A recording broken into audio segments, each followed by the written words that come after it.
اللہ الرحمن الرحیم۔ حضرت عائشہ رضی اللہ تعالیٰ عنہ سے روایت ہے، انہوں نے فرمایا کہ حضرت بریرہ رضی اللہ تعالیٰ عنہ کی خدمت میں حاضر ہوئیں اور وہ ان سے مکاتبت کے معاملے میں تعاون طلب کرتی تھیں۔ ان کے ذمہ 5 اوقیہ چاندی تھی جو انہوں نے مکاتبت کے سلسلے میں 5 سال میں ادا کرنی تھی۔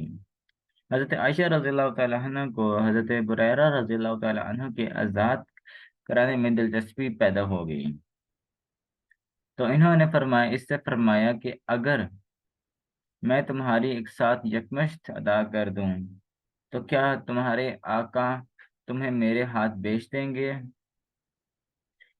پھر میں تمہیں آزاد کر دوں گی اور تیری ولا بھی میرے لیے ہوگی۔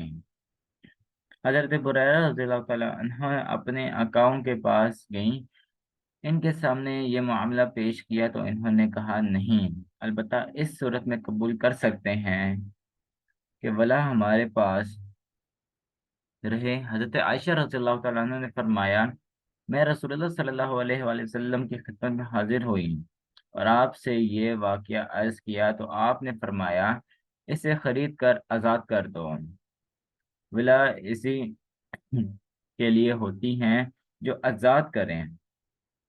پھر رسول اللہ صلی اللہ علیہ وآلہ وسلم نے کھڑے ہو کر لوگوں سے خطاب کی فرمایا، لوگوں کا کیا حال ہے؟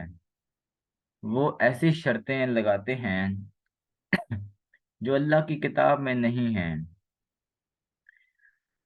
جو شخص ایسی شرط لگائے جس کی اصل اللہ کی کتاب میں نہ ہو تو وہ شرط باطل ہوگی۔ اللہ تعالیٰ کی عائد کردہ شرط ہی زیادہ صحیح اور زیادہ مضبوط ہے۔